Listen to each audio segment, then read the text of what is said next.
Você é feliz? Quer ser feliz? Pode ser mais feliz? É impossível ser feliz? Como ser feliz? Tem receita? Pois é, Jesus nos dá a receita. É curioso que naquilo que nós chamamos de Sermão do Monte, Jesus introduz esse sermão com as chamadas bem-aventuranças. E a palavra bem-aventurados no grego é makarioi, e essa palavra significa feliz, muito feliz, abundantemente feliz. Quem são as pessoas felizes? Quais são as marcas de uma pessoa feliz? Qual é a receita para a felicidade segundo Jesus? E Jesus nos dá uma quebrada logo de começo, quando ele diz assim: felizes ou bem-aventurados os humildes de espírito, porque deles é o reino dos céus. E essa palavra humilde de espírito, na verdade, o termo lá no grego é pobres. E pobres aqui tem dois significados na língua grega, porque tem o pobre que tem o básico e tem o pobre que nem o básico tem. A ideia aqui é que é muito feliz aquele que é pobre, desprovido do básico. Só que ele não está falando de pobreza material. Ele está falando de humilde de espírito, o que significa que feliz é aquele que chega diante de Deus sem arrogância, sem estadiar suas virtudes, obras, predicados morais. Feliz é aquele que chega diante de Deus como um mendigo, carente da graça, sem fazer propaganda das suas pretensas virtudes. Feliz é aquele que chega na dependência completa da bendita graça de Deus, sem achar que merece benefícios por causa das suas pretensas virtudes. O Novo Testamento trata de maneira muito clara sobre os fariseus que achavam que tinham direitos, e dizem, graças te dou, porque não sou como os demais homens, eu não faço isso, eu não faço aquilo, eu não faço aquilo outro, mas eu faço isso, faço aquilo outro, e ficava lá na rasgação de seda para si mesmo. Esse que chega diante de Deus de peito estufado, de nariz empinado, não é feliz. A eles não pertence o reino dos céus. Mas se você reconhece que você é um pecador, que você carece da graça de Deus, que você precisa da graça de Deus, então você é feliz e a você pertence o reino dos céus. Jesus nos choca de novo na segunda bem-aventurança, quando ele diz assim: bem-aventurados os que choram, porque serão consolados. Isso é um paradoxo. Um choro não combina com felicidade. Felicidade não está atrelada a choro. Você pensa em felicidade com gargalhadas ruidosas, com festas, com banquetes, com música, com celebração. Como assim? Felizes são os que choram. Do que choro ele está falando? O que significa isso? Obviamente, mais uma vez, Jesus não está falando daquele choro doído, da doença, do luto, de alguém que sofreu um prejuízo, um acidente, foi acometido por uma doença grave. Não, não é disso que ele está falando. Esse choro aqui é aquele que decorre da consciência que você tem de ser totalmente carente da graça de Deus. É o choro decorrente da consciência que você é pecador e que o pecado é maligníssimo e que ele ofende a santidade de Deus, que separa você de Deus, do seu próximo e até de você mesmo. É esse choro que vem como resultado da convicção de pecado. E você lamenta profundamente o fato da sua natureza ser caída, o fato do seu coração ser uma fábrica de ídolos, o fato de você habitar no meio de um povo de impuros lábios e ser um homem de lábios impuros, o fato de você, querendo fazer o bem, não o faz, não querendo fazer o mal, você o pratica.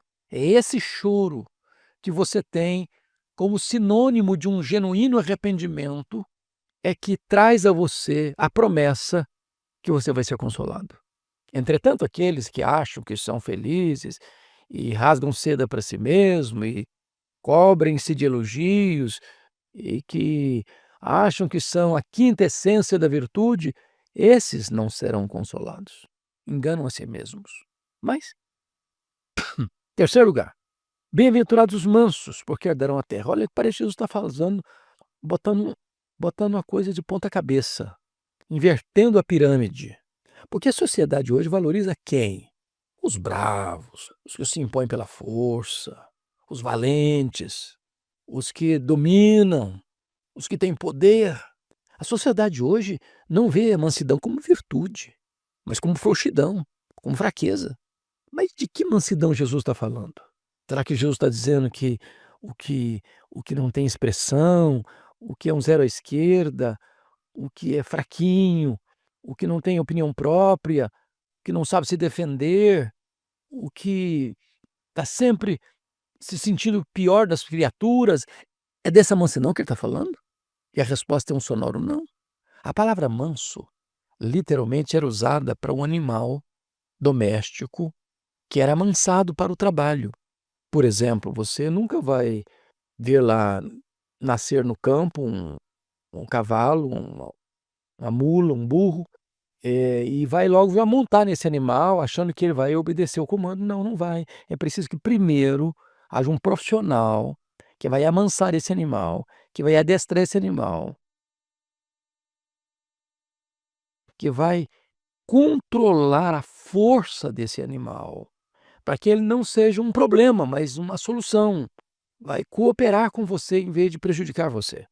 Mansidão é força sob controle. Você tem o poder de revidar e não revida. Você tem a oportunidade de devolver o mal com o mal e não o faz. Você tem domínio próprio, capacidade de reagir transcendentalmente. Isso é ser manso. Quem vai herdar a terra? Os bravos, os valentes, aqueles que sequestram, aqueles que tomam a força, aqueles que se apropriam do alheio e surrupiam o alheio? Não, os mansos. Porque nenhum de nós tem posse permanente da terra. Você vai passar e a terra vai ficar.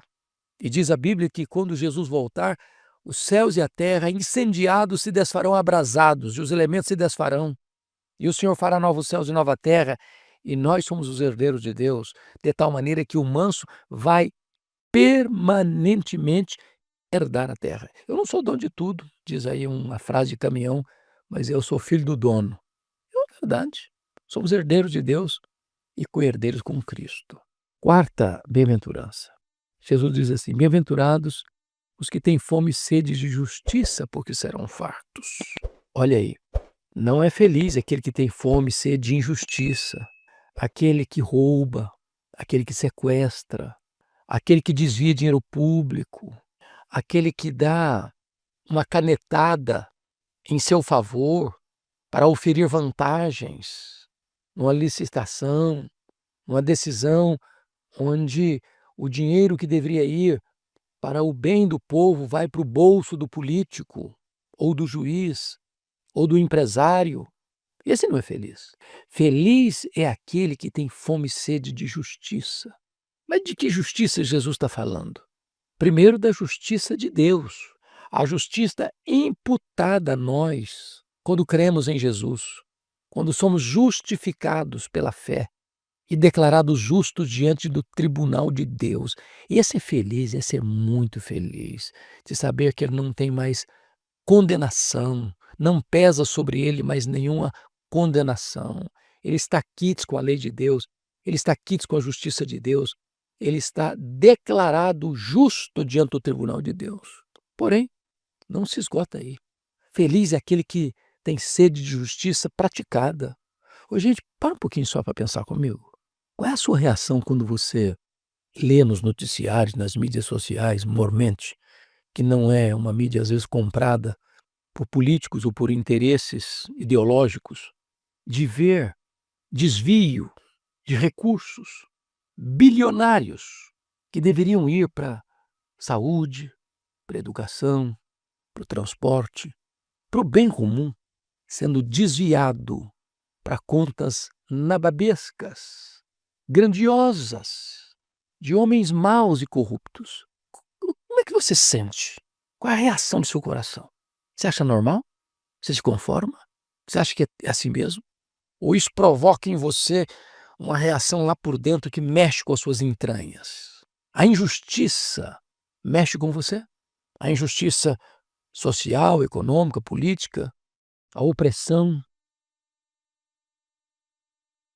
o amordaçamento da população, isso mexe com você.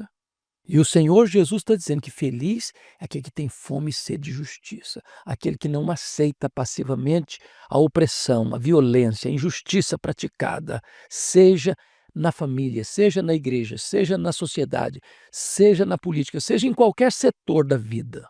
Esse é feliz. Esse vai ser saciado por Deus. Mas vem aqui a quinta bem-aventurança e Jesus diz assim: bem-aventurados, felizes são os misericordiosos, porque alcançarão misericórdia. Vamos entender isso. O que é uma pessoa misericordiosa? A palavra misericórdia literalmente significa lançar o coração na miséria do outro. Eu não estou falando apenas daquele sentimento piegas de você ver uma pessoa, sentir dó e não fazer nada.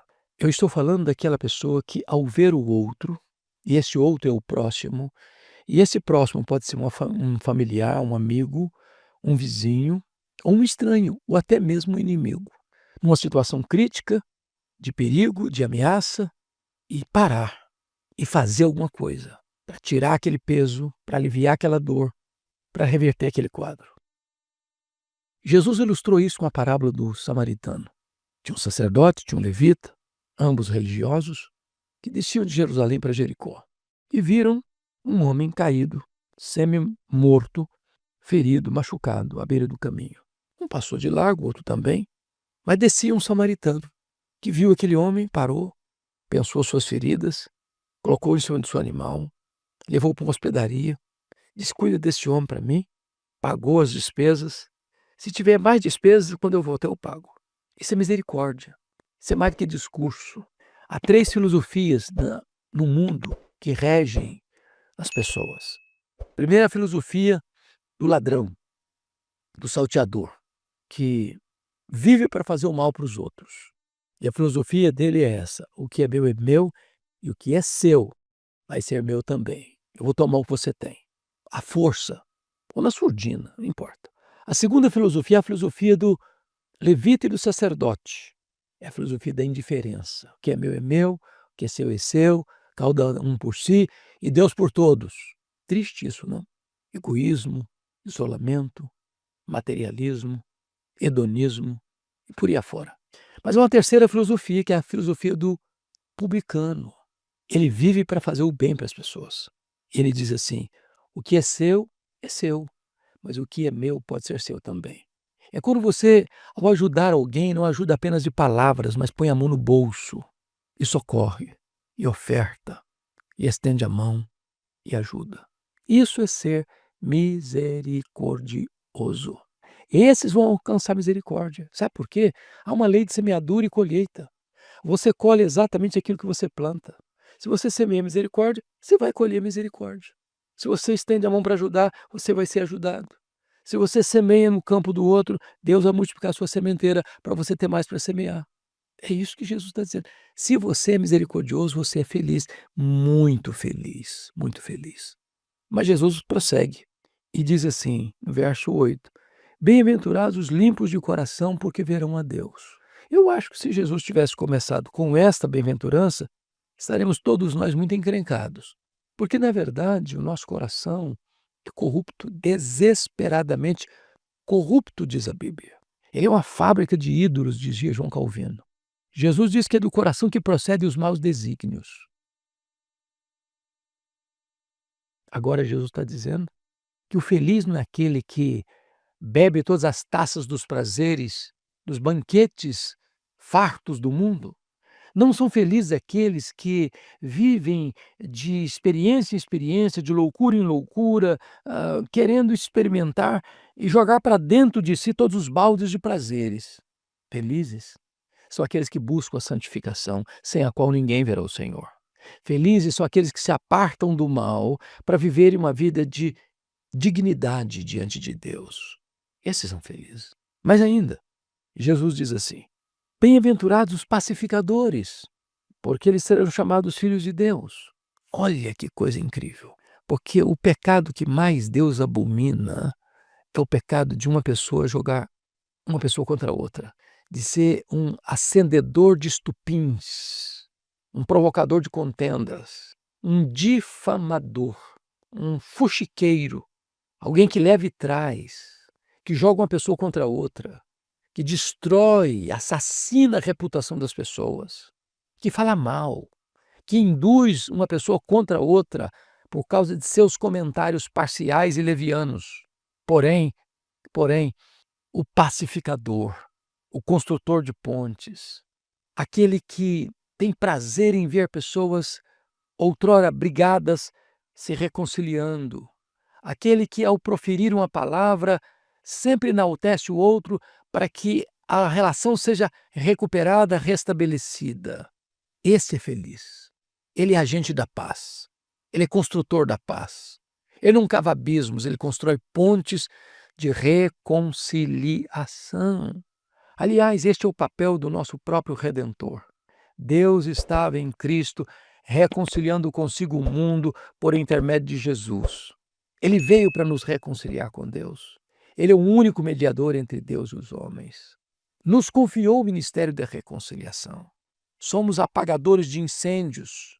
Devemos sempre pensar o melhor das pessoas e buscar que elas se relacionem de forma saudável. Esse é feliz, porque ele é chamado filho de Deus, porque Deus é o Deus da paz. Deus é o Deus que nos deu a paz, que excede todo entendimento.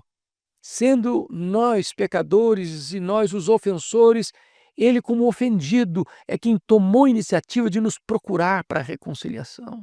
Deus é pacificador. E se você é pacificador, você é filho de Deus. Mas finalmente Jesus diz assim: bem-aventurados os perseguidos por causa da justiça, porque deles é o reino dos céus. Há dois tipos de perseguições. A perseguição sofrida por alguém que praticou o mal, que quebrou a lei, que infringiu os preceitos, que conspirou contra os mandamentos, que transtornou a ordem, que atentou contra a vida do próximo, contra os bens do próximo, contra a honra do próximo, contra o cônjuge do próximo, contra a casa do próximo. Este vai ser perseguido mesmo, e sofrer essa perseguição não tem nenhuma virtude nisso. Porém, se você está sendo perseguido por ser justo, por ser verdadeiro, por ser honesto, por ser íntegro, por não fazer parte de esquemas, por não entrar na roda dos escarnecedores, se você está sendo perseguido por causa disso, você é feliz. Quando Daniel estava na Pérsia e o rei Dario constituiu a ele, Daniel, mais 2 outras pessoas como governadores para tomarem conta dos 120 sátrapas que governavam as províncias nas mais diversas regiões do império, diz a Bíblia que Daniel foi uma pedra no sapato dos políticos corruptos. Porque um político honesto é um problema para o sistema corrupto. Então vasculharam a vida de Daniel, viraram de ponta cabeça a história dele, abriram todas as gavetas do passado dele, só para descobrirem que ele era um homem íntegro. Tramaram contra ele, perseguiram a ele, induziram o rei a assinar um edito, um decreto para jogar na cova dos leões quem quebrasse esse decreto, que estava ligado à questão da religiosidade de Daniel. Daniel foi lançado na cova dos leões, mas Deus o livrou. Daniel era bem-aventurado, porque foi perseguido por causa da justiça, e não por causa de seus maus feitos. Se você é perseguido por causa da justiça, considere-se feliz. Então Jesus fecha assim: bem-aventurados sois quando, por minha causa, vos injuriarem e vos perseguirem, e mentindo disserem todo o mal contra vós. Regozijai-vos e alegrai-vos, porque é grande o vosso galardão nos céus, porque assim também perseguiram os profetas que viveram antes de vós. Aqui Jesus está falando da cristofobia. Veja você que os cristãos serão injuriados e perseguidos, sofrendo mentiras, sofrendo maus comentários, por causa do seu nome. Não é porque os cristãos são assassinos, são ladrões, são adúlteros, são corruptos, não. É por causa de Jesus. Por causa de Jesus. O mundo sempre odiou Jesus e sempre vai odiar o povo de Deus. Sempre foi assim. Mas se você está sendo perseguido, odiado, mal falado, criticado, zombado, escarnecido, se você está sofrendo penalidades pelo fato de você ser um cristão, de não abrir mão de princípios e valores, de não aceitar ser empurrado goela abaixo as distorções da ética situacional, da ditadura do relativismo, se você não tem uma consistência gelatinosa, mas granítica, que não se amolda, não se adequa, não se conforma com este século por causa dos valores que você tem e ostenta e defende, os valores cristãos, e você é perseguido por isso, considere-se parceiro dos profetas que viveram antes de você e que foram também perseguidos como você está sendo. Note você que Jesus está tratando aqui da receita da felicidade. Você quer ser feliz? Então, está aqui a receita. Os ingredientes do bolo estão aqui. Você precisa ser uma pessoa humilde de espírito, uma pessoa que chora por causa dos seus pecados, uma pessoa mansa, que tem o seu ímpeto controlado. Você precisa ter fome e sede de justiça e não se conformar com os desmandos da sociedade. Você precisa ser uma pessoa misericordiosa. Você precisa ser uma pessoa limpa de coração. Você precisa ser uma pessoa pacificadora. Você precisa ser uma pessoa que pratica o bem, mesmo que isso traga para você alguma perseguição. Você precisa estar pronto a sofrer qualquer tipo de retaliação pelo simples fato de você ser um crente em Cristo Jesus. Porque foi assim no passado, está sendo assim no presente e há de ser assim no futuro. Mas se você faz parte desse time aqui, se você tem esses valores aqui, então é Jesus quem está dizendo: Macários, bem-aventurados, muito felizes, vocês encontraram a verdadeira felicidade, que é desfrutada mediante a receita da felicidade que Jesus nos oferece. Você é feliz? Você pode ser feliz. A receita está aqui. Mateus 5, de 1 a 12. Vamos lá? Deus te abençoe. Um grande abraço. E até o próximo encontro. A alegria real e abundante floresce quando somos humildes de espírito, quando nos arrependemos de nossos erros e quando agimos com mansidão, que é a força controlada pela fé. Ser verdadeiramente feliz é ter uma fome profunda por justiça, ser misericordioso com o próximo, ter um coração puro e trabalhar pela paz. Essa jornada nos torna imitadores de Cristo. E mesmo que enfrentemos perseguições por causa da nossa fé, a promessa de recompensa e o título de filhos de Deus são a garantia de que estamos no caminho certo para a felicidade eterna. Sinta-se à vontade para debater respeitosamente sobre este tema na seção de comentários. Não se esqueça de deixar um gostei e se inscrever no canal para receber os próximos vídeos. Um abraço a todos e fiquem